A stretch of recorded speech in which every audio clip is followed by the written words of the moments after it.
Everyone, welcome to lesson session academy. तो जैसा कि हम क्लास 6 साइंस की सीरीज़ पढ़ रहे हैं और इसके अंदर में सारे चैप्टर 1 बाय 1 देखे विद क्वेश्चन आंसर। तो अब तक हम 7 चैप्टर्स कंप्लीट कर चुके हैं। अब हम इस वीडियो में न्यू चैप्टर यानी कि बॉडी मूवमेंट्स के साथ आगे बढ़ेंगे। Chapter number 8 body movements. तो इसके अंदर हम क्या देखेंगे, बॉडी मूवमेंट्स क्या होती है। जो हमारी बॉडी जो मूव करती है, चाहे वो एक जगह से दूसरी जगह हो या फिर हाथ हिलाना हो, पैर हिलाना हो, तो ये भी सारी क्या है, बॉडी की मूवमेंट्स है।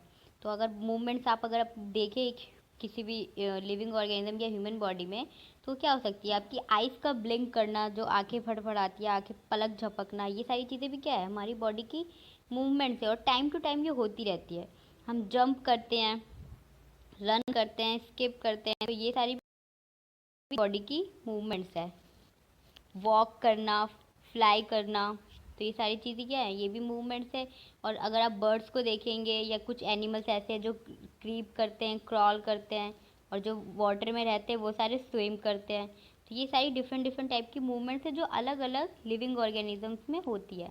बट हमें जो बॉडी मूवमेंट्स देखनी है वो किस ऑर्गेनिज्म के रिस्पेक्ट में देखनी है, हमें human body and it's movement, हमें ह्यूमन बॉडी की मूवमेंट्स के बारे में पढ़ना है। तो ह्यूमन बॉडी में किस टाइप की मूवमेंट्स होती हैं। तो अगर आप एक्टिविटी 1 आप देखें, तो अगर मान लो आपके हैंड में ऐसे कोई वुड टाई कर दिया जाए तो थ्रेड से, तो क्या आप अपने हैंड को फोल्ड कर पाएंगे। तो इसका मतलब क्या है, क्या आपके हैंड में सिर्फ सिंगल बोन है, क्योंकि मूवमेंट का काम कौन करता है, मूवमेंट का काम जो होता है वो बोन प्लस मसल्स से होता है। तो यहाँ पे बोन होगी, तो अगर एक सिंगल बोन होती पूरे हाथ में इस तरह से, जैसे आपको ये रॉड दिख रही है, तो क्या आप अपने अपने हैंड को मूव कर सकते थे। तो आप नहीं मूव करते, क्योंकि आपको मूव करने की कोशिश करेंगे अगर आप इस पोजीशन में, तो जो हैंड जो इस पोजीशन से है यहाँ से मूव नहीं कर पाएगा। तो इसीलिए इससे पता चलता है हम हैंड को लेकिन मूव कर सकते हैं। इसका मतलब हमारे पूरे हाथ में जो है वो सिंगल बोन नहीं होती, डिफरेंट बोन होती है अलग अलग, जो जॉइंट से जुड़ी होती है, इसलिए हम मूव कर पाते हैं। तो अगर मूवमेंट देखें तो आप सबसे पहले तो अपनी बॉडी को खुद एनालाइज कीजिए कि आपके नेक में, व्रिस्ट में, फिंगर में, ये अलग अलग टाइप के जॉइंट है, यहाँ पे किस टाइप की मूवमेंट जो है आप अलाउ कर सकते हैं। आप खुद ट्राई कीजिए कि क्या आप अपने एल्बो को मोड़ सकते हैं या एल्बो को किस डायरेक्शन में कितना रोटेट कर सकते हैं। अगर मूव हो भी सकता है तो कितना मूवमेंट हो सकता है, बेंड हो सकता है, लिफ्ट हो सकता है या रोटेट होता है, किस टाइप की मूवमेंट हो रही है। तो सबसे पहले आपको खुद एनालाइज करना पड़ेगा। तो उसके बाद हम देखेंगे, अब आपने देखा कि हर जगह जो बोन्स है, ऑब्वियसली हमने इतना तो पता चल गया है कि सिंगल बोन हमारी जो बॉडी है, ह्यूमन बॉडी, वो सिंगल बोन की नहीं बनी, क्योंकि अगर सिंगल बोन की होती तो मूवमेंट्स अलाउ ही नहीं तो होती। अगर सिंगल बोन नहीं है, डिफरेंट बोन्स है, तो ऑब्वियसली बोन अलग अलग तो नहीं है एक ही बॉडी में, वो किसी न किसी चीज़ से जुड़ी है।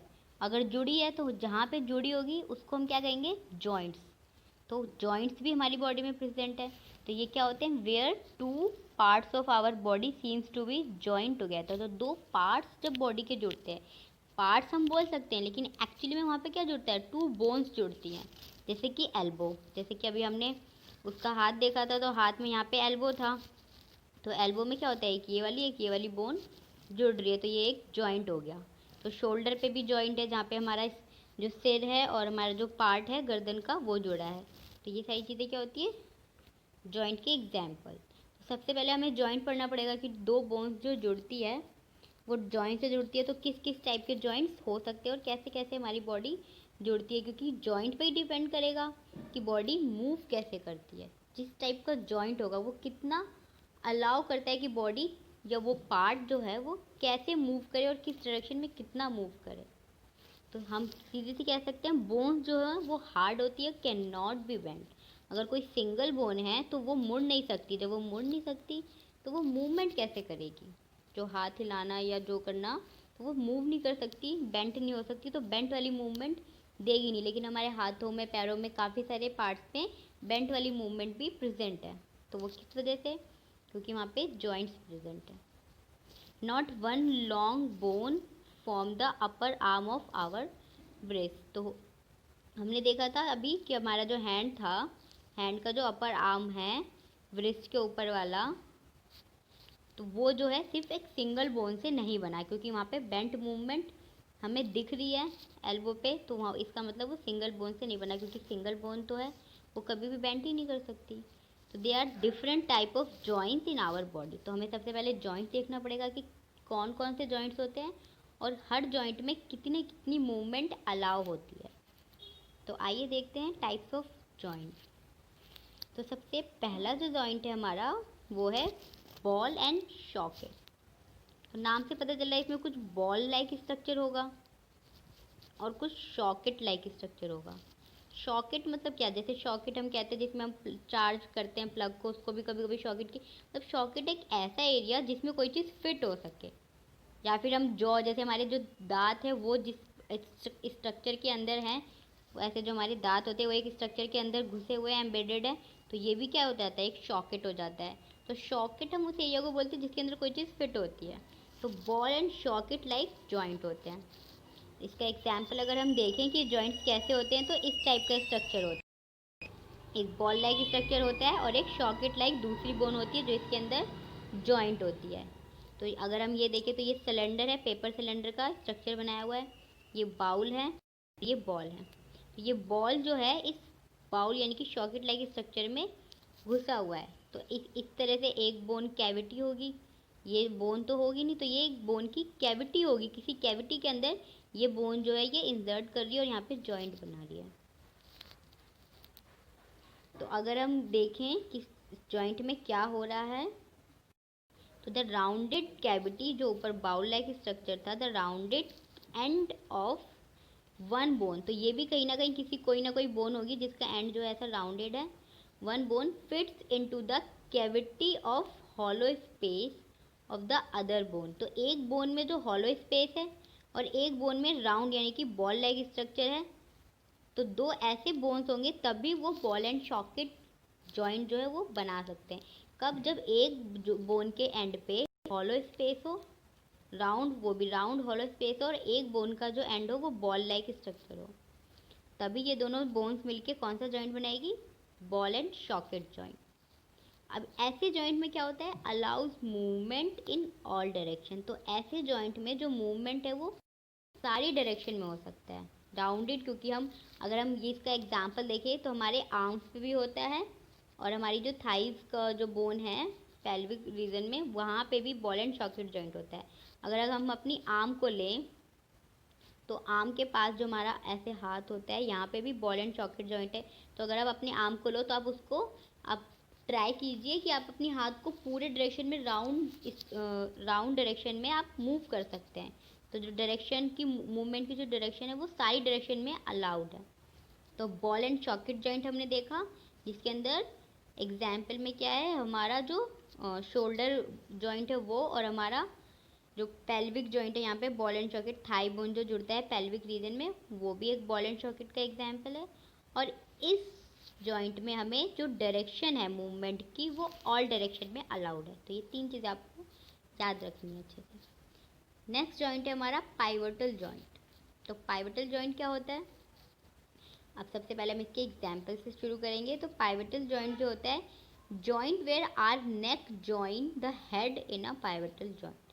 तो ये जॉइंट का एग्जाम्पल क्या हो गया, जहाँ पे हमारा हेड जो है, हमारा जो सर है वो नेक एरिया से जुड़ा हुआ है। और यहाँ पे क्या है, और ये किस टाइप की मूवमेंट अलाउ करता है, बेंड कर सकते हैं हम फॉरवर्ड और बैकवर्ड डायरेक्शन में, and turn the head in our right and left. तो यहाँ पे आप एक डायग्राम देखिए, यहाँ पे जो जॉइंट है जहाँ पे हमारा जो सिर है, हेड और नेक जो है जहाँ पे जुड़े हुए हैं, उस जॉइंट को हम कहते हैं पाइवोटल जॉइंट। और ये हमें कितनी मूवमेंट अलाउ करता है, हम इसको मुंडी को आगे और पीछे मूव कर सकते हैं और लेफ़्ट टू राइट भी मूव कर सकते हैं, left to right, but not पूरा बैक डायरेक्शन में नहीं कर सकते। तो हम ये नहीं कह सकते कि मूवमेंट ऑल डायरेक्शन में अलाउड नहीं है, सिर्फ फॉरवर्ड एंड बैकवर्ड और लेफ़्ट एंड राइट। तो ये दो टाइप की जो मूवमेंट है वो ये अलाउड होती है किसमें, पाइवोटल जॉइंट में। तो हमने पाइवोटल जॉइंट देखा, तो अब तक हमने ball and socket and pivotal joint देखा। अब नेक्स्ट है हमारा हिंज जॉइंट।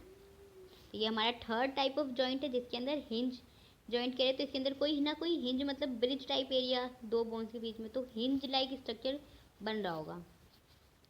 तो हिंज अगर आप देखें तो अगर एक एग्जांपल देखें तो आप डोर ले सकते हैं, दरवाज़ा, यहाँ पे कुछ सॉकेट टाइप स्ट्रक्चर होती है और इससे जुड़ा होता है, तो बीच में कुछ ना कुछ हिंज लाइक स्ट्रक्चर होता है जो दोनों चीज़ों को जोड़ के रखता है। तो इसका अगर एक एग्जाम्पल देखें तो ये रहा हमारा हिंज जॉइंट। हमारे जो नी में होता है वो होता है हिंज जॉइंट। वैसे ही अगर हम एल्बो में देखें तो हमारे अगर टांगे देखें, अगर ये टांगों का स्ट्रक्चर है तो यहाँ पे भी कुछ एरिया है, जो यहाँ पे भी एक जॉइंट है और यहाँ पे भी एक जॉइंट है। तो यहाँ वाला हमने जॉइंट देखा, अभी हमारा कौन सा जॉइंट था, हमारा था बॉल एंड सॉकेट वाला जॉइंट। लेकिन जो यहाँ नी वाला एरिया है यहाँ पे कौन सा जॉइंट है, हिंज जॉइंट। तो आपको एग्जाम्पल्स को क्लियर कट याद रखना पड़ेगा कि कहाँ पे कौन सा जॉइंट है, आपको कंफ्यूज नहीं होना है। तो हिंज जॉइंट के एग्जाम्पल क्या है, एक तो नी एरिया और हमारा एल्बो एरिया। हाथों में क्या होगा, हमारा जो क्यूनी होता है एल्बो वहाँ पे, और पैरों में जहाँ पे हमारी नी यानी कि घुटना जो होता है उस वाले जॉइंट को हिंज जॉइंट कहते हैं। तो एल्बो में भी लिखा हुआ है यहाँ पे हिंज जॉइंट होता है, और ये जो मूवमेंट होती है सिर्फ और सिर्फ बैक एंड फोर्थ मूवमेंट, यानी कि पीछे और पीछे से जितना आगे आगे आता है, मतलब ओरिजिनल पोजीशन से पीछे की ओर और आगे की ओर ही मूव कर सकते हैं। ठीक है, बैक एंड फ्रंट मूवमेंट, मतलब अगर हमारा पैर ऐसे है तो ये सिर्फ और सिर्फ ऐसे मूवमेंट शो करेगा, और वापस जो फॉरवर्ड डायरेक्शन में यहीं तक आएगा इतनी ही मूवमेंट शो करेगा। ऑल डायरेक्शन में यहाँ पे भी मूवमेंट नहीं होती। तो आपको ये याद रखना है कि सिर्फ और सिर्फ बॉल एंड सॉकेट ही ऐसा जॉइंट है जो ऑल डायरेक्शन में मूवमेंट को अलाउ करता है। बाकी सारे जॉइंट्स क्या होते हैं, रेस्ट्रिक्टेड वे में होते हैं, यानी कि किसी न किसी पर्टिकुलर डायरेक्शन में करेंगे, ऑल डायरेक्शन में नहीं करेंगे। तो यहाँ हमने 3 टाइप ऑफ जॉइंट देखे। अब हमारा नेक्स्ट जॉइंट है फिक्स जॉइंट। तो ये नाम से ये फिक्स जॉइंट, तो एक चीज़ तो क्लियर हो गई, फिक्स मतलब फिक्स रहेगा। अगर फिक्स है तो मूवमेंट कैसे होगी, तो ये जॉइंट ही ऐसा है जिसके अंदर कोई मूवमेंट नहीं होगी। जॉइंट मतलब जुड़ गया, मतलब जुड़ गया, वो जॉइंट वैसे ही रहेगा, उसको आप मूव नहीं कर सकते। तो कुछ ऐसे भी जॉइंट्स होते हैं बोन्स में, जैसे कि हमारे हेड की बोन्स जो होती है। अब अगर आप अपने हेड को देखें तो आपको हेड में लगेगा पूरा एक ही स्ट्रक्चर है, बट इसके अंदर भी छोटी छोटी जो होती है यहाँ पे अलग अलग बोन्स होती है जो आपस में जुड़ी हुई है जॉइंट से। और किस टाइप के जॉइंट से, फिक्स जॉइंट से। अपने अपने सर के जॉइंट्स को यहाँ पे आप अलग नहीं कर सकते, ना मूव कर सकते हो। तो ऐसे जॉइंट्स जो हैं वो कांट मूव नहीं कर सकते, ये फिक्स्ड होते हैं। अब इसके एग्जाम्पल में एक तो आपका हो गया हेड का जॉइंट, इस यानी कि स्कल जॉइंट है, और दूसरा एग्जाम्पल हो गया आपका अपर जॉ का। कि आप बहुत लोगों को नहीं पता, तो आप ट्राई कर सकते हो कि आप जब भी बोलते हो तो आप नोटिस करोगे कि आपका सिर्फ और सिर्फ लोअर जॉ ही मूव करता है। आप लोअर जॉ को एक तरह से फिक्स करने की कोशिश करो बाय हैंड, और फिर आप बोलने की कोशिश करोगे तो आप नहीं बोल पाओगे, क्योंकि अपर जॉ जो है वो मूव ही नहीं करेगा, और सिर्फ लोअर जॉ जब तक मूव नहीं करेगा तब तक आप बोल नहीं पाओगे। तो सिर्फ लोअर जॉ जो होता है वो मूवेबल होता है, बट अपर जॉ जो होता है वो फिक्स जॉइंट से जुड़ा होता है और वो मूव नहीं हो सकता। A joint between upper jaw and rest of head which is fix. तो अपर जॉ जो है हमारा हेड से जुड़ा होता है, और हेड से किस टाइप के जॉइंट से जुड़ा होता है, फिक्स जॉइंट से। तो यहाँ पे हमने 4 टाइप के जॉइंट देखे, और चारों के अलग अलग मूवमेंट से। All the bones in our body also form a framework. तो यही सारी बोन्स और जॉइंट्स मिलके हमारी पूरी बॉडी का एक फ्रेमवर्क यानी कि एक स्ट्रक्चर प्रोवाइड करते हैं, जो सारी ह्यूमन बॉडी में सेम होता है। फ्रेमवर्क मतलब वो ढांचा, एक तरह से जैसे हम कहते हैं ना मिट्टी का घड़ा, अब ऐसा है तो हमेशा ऐसा ही रहेगा, स्ट्रक्चर तो ढांचा तो ऐसा ही रहेगा। अब तुम उसमें डिज़ाइन बनाओ या कितने भी घड़े बनाओ, तो एक ह्यूमन बॉडी का भी जो है वो बोन्स और जॉइंट से मिलके एक फ्रेमवर्क यानी कि एक ढांचा बनता है, और वो ढांचा जो है वो सारी ह्यूमंस में सेम होता है, ताकि हमें हमारी बॉडी को एक शेप मिल सके। और सारी ह्यूमन बॉडी की शेप जो है ऑलमोस्ट उसी ढांचे के जैसे होती है। ठीक है, तो हमने 4 जॉइंट्स के बारे में देखा। क्या क्या देखा हमने, बॉल एंड सॉकेट जॉइंट देखे, पाइवटल जॉइंट देखा, हिंज जॉइंट देखा, और फिक्स जॉइंट देखा। अब हम देखने जा रहे हैं हमारा फ्रेमवर्क। तो फ्रेमवर्क यानी कि बॉडी का जो ढांचा होता है पूरे, उसको क्या कहते हैं इकट्ठे, स्केलेटन। तो ये हमारी बॉडी का स्केलेटन है, जिसके अंदर क्या दिख रहा है हमें, बोन्स दिख रही है, और बोन्स जुड़ी हुई है यानी कि जॉइंट दिख रहे हैं। बोन्स एंड जॉइंट्स मिलके हमारा एक फ्रेमवर्क बनाते हैं जिसे हम स्केलेटन बोलते हैं। तो इसीलिए जब भी बोन्स में कोई बीमारी होती है या बोन्स में कोई फ्रैक्चर होता है तो उसको एनालाइज करने के लिए कुछ टेक्निक्स होती हैं, जैसे कि एक्सरे इमेजेस देखते हैं, रेज पास कराते हैं जो हमें बोन्स की इमेज देता है कि कहीं कुछ बोन्स में डैमेज तो नहीं हुआ है। तो उसके लिए आप ऐसी इमेजेस देखते हो एक्सरे की, कि यहाँ पे कोई डैमेज है, तो बोन्स की इमेजेस देखने के लिए हम एक्सरे इमेजेस यानी कि एक्सरे टेक्निक का यूज़ करते हैं। तो अब अगर आपको दिख रहा होगा यहाँ पे, आप स्केलेटन को क्लियरली देख पाओगे कि आपको दिखेगा आपकी बॉडी में कितनी सारी बोन्स हैं। और सारी जो है यहाँ पे आप अगर हाथों को देखे क्लियरली तो आपको हाथों में भी दिखेगा कितनी फ्रेगमेंट्स ऑफ बोन्स है। हमारा जो हाथ भी है, नॉर्मल हैंड यानी कि हमारी फिंगर्स, वो भी एक सिंगल बोन से नहीं बनी है, उसके अंदर भी अलग अलग जॉइंट्स हैं, बहुत सारी बोन्स आपस में जॉइंट है। तो ये जो हमारा व्रिस्ट के आगे वाला एरिया है, ये सारी जो छोटी छोटी बोन्स होती है इसे हम क्या बोलते हैं, कार्पस। ठीक है, तो ऐसे ही हमें सारे एक एक पार्ट के बोन्स को देखना है और उसके अंदर किस किस टाइप के स्ट्रक्चर जो हैं हमारे सेव होते हैं वो हमें लर्न करना है। तो हमने हैंड को देखा, अब हम देखेंगे हमारी रिब केज को। तो ये रिब केज कहाँ है, सबसे पहले तो ये देख लेते हैं। में आपको दिख रहा है यहाँ पे नेक के नीचे और यहाँ वर्टिब्री के ऊपर, तो ये रिब केज है। रिब केज ये भी बोन से मिलके बना होता है, बट ये थोड़ा डिफरेंट स्ट्रक्चर दिख रहा है। तो यहाँ पे आपको दिख रहा है एक बोन तो आगे होती है और एक बोन जो ये पीछे तक जा रही है, जो पीछे से जा रही है, तो एक बोन आगे एक बोन पीछे होती है और इन्हीं दोनों बोन से जॉइंट करके ऐसे कर्व लाइक स्ट्रक्चर जो होता है रिब केज बनाता है। अब ये रिब केज क्यों बन रहा है, क्योंकि इसके अंदर कुछ ना कुछ काम करना होगा। तो इस काम का क्या होता है, रिब केज के अंदर कुछ ऑर्गन्स प्रोटेक्ट करने होते हैं। तो इसके अंदर क्या होता है, एक तो हमारा लंग्स होता है इस स्ट्रक्चर का, और एक हमारा यहाँ पे क्या होता है, हार्ट होता है, दिल होता है। तो यहाँ पे दो स्ट्रक्चर को ये प्रोटेक्ट करके रखता है। तो हर एक बोन स्ट्रक्चर जो अलग से दिख रहा है उसका मतलब क्या है, वहाँ पे कुछ ना कुछ कोई ना कोई बॉडी का स्ट्रक्चर प्रोटेक्ट हो रहा होगा। तो ये रिब केज है, तो इसको हम रिब केज कहते हैं। तो ये सारी बोन जो है, ये जॉइंट जो है चेस्ट बोन की, तो आगे वाली जो बोन थी उसे हम चेस्ट बोन बोलते हैं और जो पीछे जो लंबी सी बोन थी उसे हम वर्टिबल कॉलम बोलते हैं। और इस दोनों से मिलके जो बोन जाती है मिला के क्या बनाती है, रिब केज बनाती है। तो जॉइंट जो होते हैं bones, chest bone and the back bone, vertebral column को बैक बोन भी कह सकते हैं। तो बैक बोन और चेस्ट बोन से जो मिलके बोन्स बन रही है together form a rib cage. तो इस पूरे स्ट्रक्चर को जो हमने ऊपर देखा उसको हम क्या कहते हैं, रिब केज बोलते हैं। एक तरह से केज, पिंजरा टाइप बन गया। किसके लिए पिंजरा है ये, लंग्स के लिए और दिल के लिए। तो अगर हम देखें बैकबोन हमने देखा कि इसमें क्या होता है, आप नोटिस कर सकते हैं आप इजीली अपनी या अपनी किसी फ्रेंड्स के पीछे टच करके कि आपको तो उसमें बैकबोन क्लियरली दिखेगी उसकी बोन। तो ये है हमारी बैकबोन, इसे हम वर्टिबल कॉलम भी बोलते हैं। तो ये पीछे से ये था और आगे से ये चेस्ट बोन था और इसी से रिब केज बन रहा था। यूँ एक जो बोन्स होती है कर्व वाली, उसका एक एंड बैकबोन से जुड़ा होता है और एक बोन चेस्ट बोन से जुड़ा होता है। तो ये वर्टिबल कॉलम है। तो ये भी, इसमें भी बहुत सारी छोटी छोटी बोन्स है। आपको लग रहा होगा ये वर्टिबल कॉलम जो है ये सिंगल बोन से बड़ा है, बट नहीं, इसमें भी बहुत सारी ये स्मॉल छोटी छोटी बोन्स जो हैं ये आपस में जॉइंट है, जिसे हम क्या बोलते हैं, वर्टिब्री। ठीक है, तो ये आप फर्दर हायर क्लासेस में देखेंगे कि कैसे ये वर्टिब्री जो है अलग अलग छोटी छोटी बोन्स मिलके पूरा एक बैकबोन हमारा क्रिएट कर रही है। अब आप देखेंगे, आप नोटिस करें अगर अपने टच करके अपनी शोल्डर पे, तो आपको शोल्डर पे भी ऐसे अलग सी बोन दिखेगी। तो शोल्डर बोन्स भी होती हैं। उसके बाद जब आप पेल्विक रीजन जो आपके मतलब टांगों के पास का जो एरिया है वहाँ पे भी जो बोन्स होती है उसे हम पेल्विक बोन्स कहते हैं। अब आप अपने सर को अगर देखेंगे, हेड को, तो हेड के अंदर भी क्या है, काफ़ी सारी बोन्स है। तो उस पूरे एक जो स्ट्रक्चर को, हेड का जो पूरा बोन का स्ट्रक्चर है उसको हम टुगेदर क्या बोलते हैं, स्कल बोलते हैं। तो स्कल भी आपस में बहुत सारी बोन से बना है, बट सारी की सारी जुड़ी हुई है।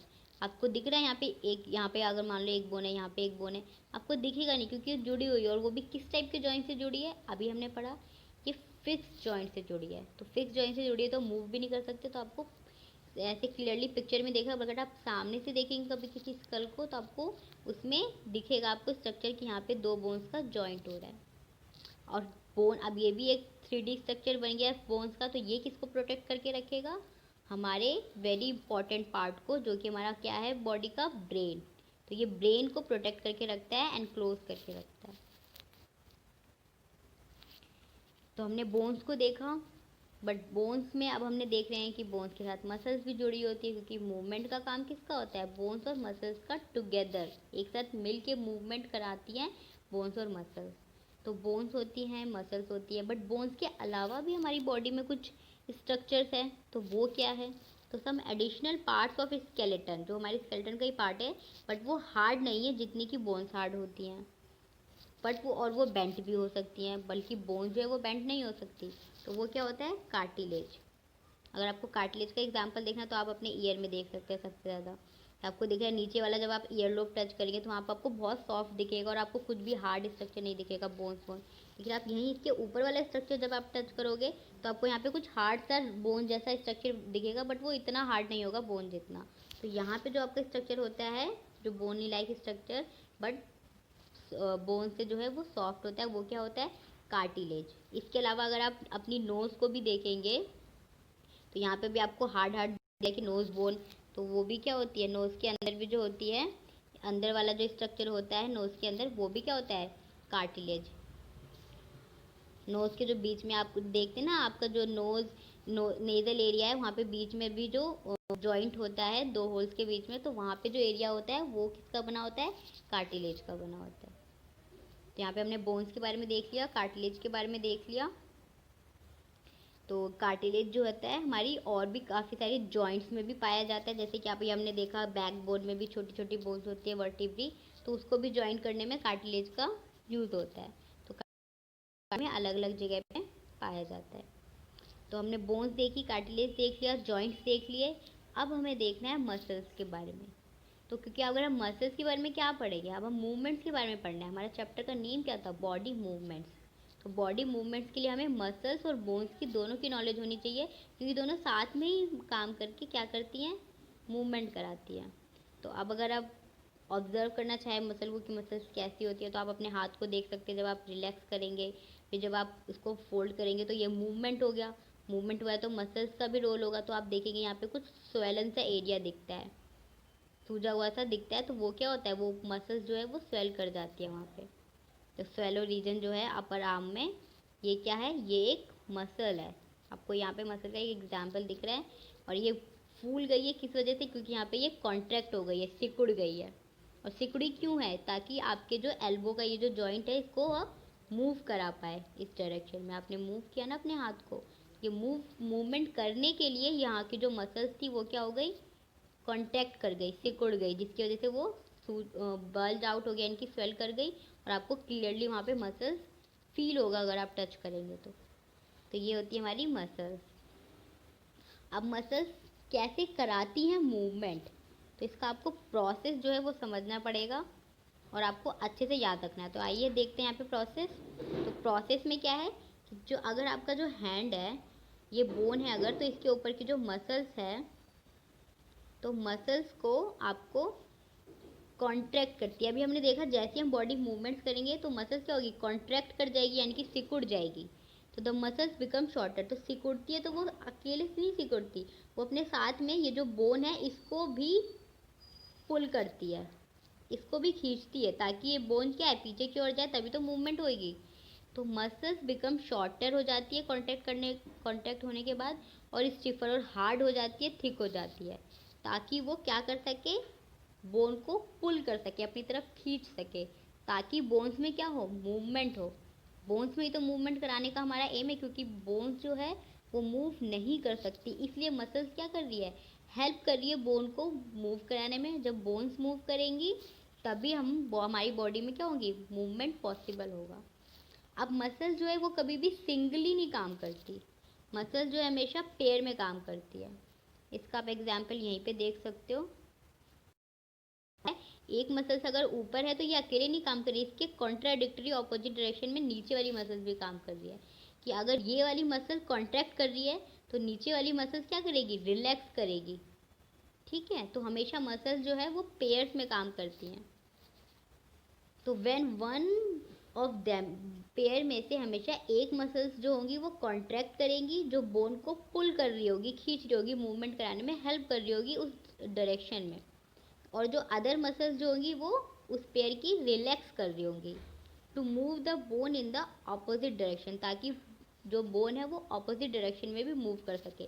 तो अगर पुल करती है तो पुल जो करती है मसल्स वो ऑपोजिट डायरेक्शन में करती है, और उसके ऑपोजिट डायरेक्शन में रिलैक्स वाली मसल जो है वो रिलैक्स होती है और वो उसको पुल कराती है, तो मूवमेंट हो जाती है हमारी इस वाली डायरेक्शन में।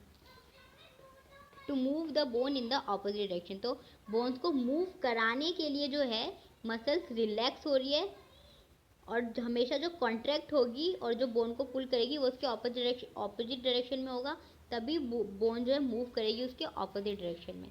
तो अगर हमें इस डायरेक्शन में मूव कराना है तो बोन को हम पुल की तरह की ओर करेंगे, इस डायरेक्शन में पुल करेंगे, ठीक है, ताकि जो रिलैक्स मसल है वो रिलैक्स हो जाए इस साइड, और जो बोन की मूवमेंट है वो इस डायरेक्शन में हो। The relax muscle contracts to the pull, अब जो रिलैक्स मसल है वो contract to the pull the bone towards its original position. तो अब जब रिलैक्स मसल बोन में मूवमेंट हो गया, तो अब जो रिलैक्स मसल थी वो कॉन्ट्रैक्ट करेगी, और जो पहले कॉन्ट्रैक्ट हुई थी फर्स्ट जो पेयर में वो रिलैक्स हो जाएगी। अब वो कॉन्ट्रैक्ट करके पुल करेगी ताकि जो बोन में मूवमेंट हुई है वो वापस से अपने ओरिजिनल पोजीशन में भी आ सके।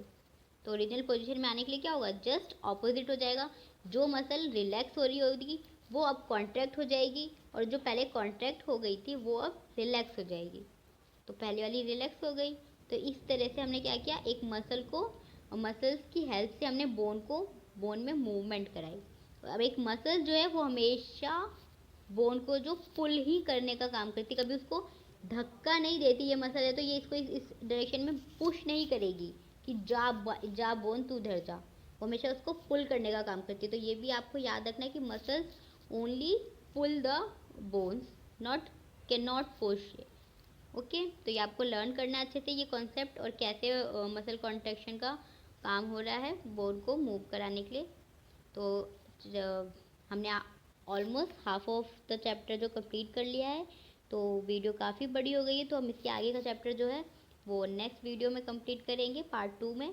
तो उसके अंदर हम जाइंट ऑफ एनिमल्स, कुछ बड़े एनिमल्स देखेंगे, और उनके अंदर अगर बोन नहीं है बट उनके अंदर फिर भी मूवमेंट हो रही है तो उनके अंदर मूवमेंट का क्या प्रोसीजर है, हम वो सब देखेंगे। और उसके बाद हमें एंड में क्या करना है, क्वेश्चन आंसर्स भी सॉल्व करने हैं इस चैप्टर के, तो हम क्वेश्चन आंसर्स को भी देखेंगे। तो अगर हम एज अ समरी ले लें कि हमने क्या क्या पढ़ा है, तो सबसे पहले तो हमने जॉइंट्स के बारे में देखा, बोन्स की डेफिनेशन देखी, फिर जॉइंट्स के बारे में देखा। 4 टाइप के हमने जॉइंट्स पढ़े, कौन कौन से, ball and socket joints, pivotal joints, hinge joint और फिक्स जॉइंट। जॉइंट्स के बारे में देखने के बाद हमने फ्रेमवर्क यानी कि स्केलेटन के बारे में देखा, कि हमारी बॉडी में एक स्केलेटन फ्रेमवर्क होता है जिसके अंदर क्या क्या होता है, रिब केज होता है, पेल्विक गर्डल होता है, वर्टिब्रली, बैकबोन और चेस्ट बोन होता है, और वो कौन कौन से ऑर्गन्स को प्रोटेक्ट करके रखता है। स्कल होता है, स्कल में क्या होता है, हमारा ब्रेन प्रोटेक्ट होता है। फिर उसके बाद हमने मसल्स देखी कि मसल्स जो है वो क्या होती हैं और कैसे जुड़ी होती हैं, और फिर मसल्स से हमारी मूवमेंट कैसे होती है, मूव कैसे कराती है बोन को, इस प्रोसीजर को देख। तो ये सारी चीज़ें हमने आज की वीडियो में कंप्लीट करी। तो अब मिलते हैं हम नेक्स्ट वीडियो में पार्ट 2 में इस चैप्टर के साथ। Okay guys, thank you. अगर आपको वीडियो पसंद आई है तो प्लीज़ चैनल को सब्सक्राइब कीजिए और अपने फ्रेंड्स के साथ वीडियो को शेयर कीजिए। Okay, bye bye.